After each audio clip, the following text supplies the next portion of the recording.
सुप्रभात बच्चों, आज हम हिंदी व्याकरण का पाठ 14 विराम चिन्ह पढ़ेंगे। जैसा कि हमें शीर्षक से ही ज्ञात हो रहा है, विराम यानी कि विश्राम या किसी जगह पे ठहरना, चिन्ह यानी कि जिस जगह पे हम ठहर रहे हैं उस जगह लगाए जाने वाले चिन्ह। देखिए, हम कभी भी भाषा को एक लय में बराबर बोलते हुए नहीं चलते।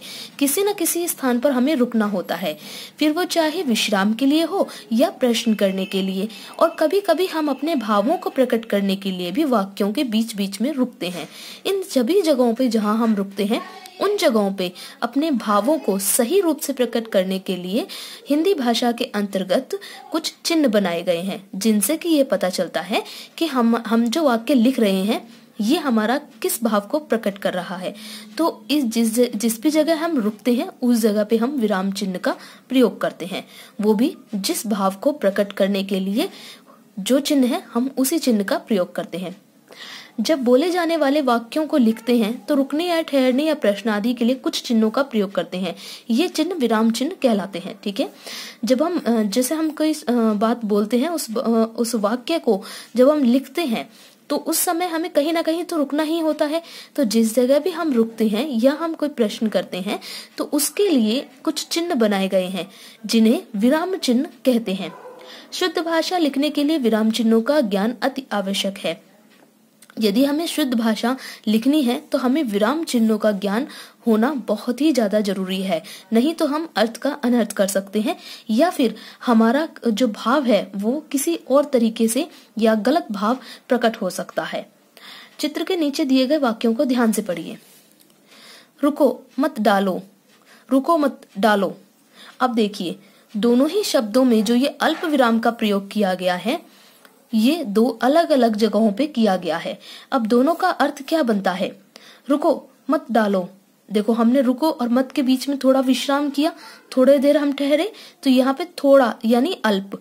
ठीक है, तो यहाँ पे कौन सा चिन्ह आया? अल्प विराम। अब इसका अर्थ क्या निकला है? रुको मत डालो मतलब रुक जाओ, तुम मुझ पे रंग अभी मत डालो। ठीक है, यानी कि सामने वाला मना कर रहा है। अब अगला जो वाक्य हम पढ़े तो इसमें लिखा हुआ है रुको मत डालो। अब मत और डालो के बीच जो अल्प विराम है, यहाँ हम थोड़ी देर के लिए रुके तो इसे हम अल्प विराम कहेंगे। तो यहाँ का अर्थ क्या बनता है? रुको मत मतलब कि डालते रहो, बराबर डालते रहो, रुको मत बीच में एक बार भी। तो दोनों ही जो वाक्य हैं, शब्द उसमें दोनों में ही बिल्कुल एक जैसे हैं, एक समान शब्दों का प्रयोग हुआ है, किंतु केवल इस चिन्ह के प्रयोग करे जाने पर, और वो भी अलग अलग जगहों पर प्रयोग करे जाने पर, दोनों ही वाक्यों का अर्थ बदल गया है। तो इसीलिए हमें चिन्हों का बहुत ही ज्यादा ध्यान रखना चाहिए, नहीं तो हम अर्थ का अनर्थ कर सकते हैं, या हम जो वाक्य जो भाव प्रकट करना चाह रहे हैं वो भाव गलत तरीके से प्रकट होगा या गलत प्रकट होगा। ऊपर दिए गए पहले वाक्य में बालक रंग डालने से मना कर रहा है, जबकि दूसरे वाक्य में बालक रंग डालने के लिए कह रहा है। तुमने देखा कि केवल एक चिन्ह के प्रयोग से वाक्य का अर्थ विपरीत हो गया ना?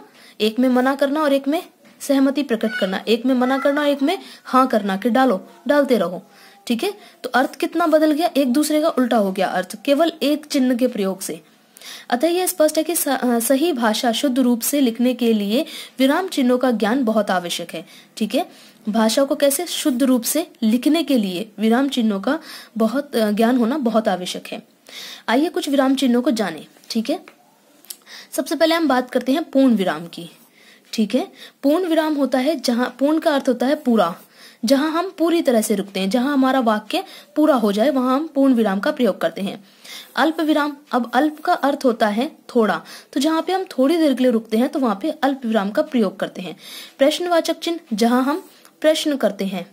ठीक है, विस्मय सूचक चिन्ह, जहां हम विस्मय यानी आश्चर्यचकित रह जाते हैं, उस जगह पे विस्मय सूचक चिन्ह का प्रयोग किया जाता है। अब हम इनका प्रयोग करके देखते हैं। सबसे पहले पूर्ण विराम, सामान्य वाक्य की समाप्ति पर पूर्ण विराम का प्रयोग किया जाता है। सामान्य से जब वाक्य समाप्त होता है, पूरा होता है, तब हम पूर्ण विराम का प्रयोग करते हैं। कैसे? रमेश पुस्तक पढ़ रहा है के बाद अब मैं कुछ नहीं बोल रही, इसका मतलब यह है कि मेरा वाक्य पूरा हो गया, तो यहाँ पे हम पूर्ण विराम का प्रयोग करेंगे। इसी प्रकार लगातार वर्षा हो रही है, अब है के आगे मैं कुछ नहीं बोल रही, इसका मतलब कि मेरा वाक्य पूरा हो गया, तो यहाँ पे पूर्ण विराम।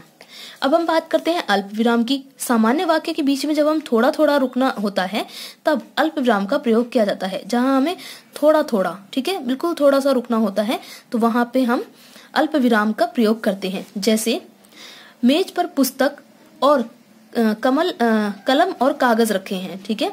मेज पर पुस्तक, कलम और कागज रखे हैं। पुस्तक कलम के बीच में हम थोड़ी देर के लिए रुके तो इसलिए यहाँ पे अल्प विराम का प्रयोग हुआ। अल्प विराम इस तरह से लगाया जाता है। तुम, रामू और मैं खेलने जाएंगे, ठीक है। तो यहाँ पे देखो तुम, रामू, ठीक है, तुम, रामू दोनों के बीच में हमें थोड़ी देर के लिए रुकना पड़ा तो यहाँ पे क्या हुआ? अल्प विराम। तुम, रामू और मैं खेलने जाएंगे, ठीक है। तो यहाँ पे ये हुआ अल्प विराम। आगे हम बात करते हैं प्रश्नवाचक चिन्ह की, जहां हम प्रश्न करते हैं। जब प्रश्न पूछे जाने वाले वाक्यों की समाप्ति पर प्रश्नवाचक चिन्ह का प्रयोग किया जाता है, ठीक है। प्रश्न, जब हम कोई बात पूछते हैं तो पूर्ण बात पूछने के अंत में हम प्रश्नवाचक चिन्ह लगाते हैं। जैसे तुम्हारा नाम क्या है? अब यहाँ पे क्या यानी कि प्रश्न पूछा जा रहा है तो यहाँ पे वाक्य के अंत में हम प्रश्नवाचक चिन्ह लगा रहे हैं। दरवाजे के पीछे कौन खड़ा है? ठीक है, यहाँ कौन यानी फिर से प्रश्न पूछा जा रहा है तो यहाँ पे प्रश्नवाचक चिन्ह। इसी प्रकार विस्मय सूचक चिन्ह, विस्मय, आश्चर्य, शोक, हर्ष आदि भावों को अभिव्यक्त करने के लिए विस्मय सूचक चिन्ह का प्रयोग किया जाता है, ठीक है। जो विस्मय सूचक चिन्ह होता है उसका हमें कब कब प्रयोग करते हैं? विस्मय होने पर, आश्चर्य होने पर, शोक होने पर, हर्ष होने पर। शोक यानी कि दुख, हर्ष यानी कि खुशी, आश्चर्य यानी कि अचंभित हो जाना, ठीक है, चौंक जाना। और विस्मय भी वही होता है, चौंकना, किसी चीज को देख करके आश्चर्य हो जाना, ठीक है। अभिव्यक्त करने के लिए विस्मय सूचक चिन्ह का प्रयोग किया जाता है। जैसे अरे तुम कब आए, ठीक है। यहाँ पे देखो दो प्रश्न चिन्हों का प्रयोग किया जा रहा है। तुम कब आए एक प्रश्न है तो इसलिए प्रश्नवाचक चिन्ह, और अरे ये तो एक मतलब हो ना, आश्चर्य हुआ तो यहाँ पे विस्मय सूचक चिन्ह हुआ। वाह कितना अच्छा उद्यान है, ठीक है। तो यहाँ पे हर्ष का भाव प्रकट हो रहा है, खुशी का भाव प्रकट हो रहा है।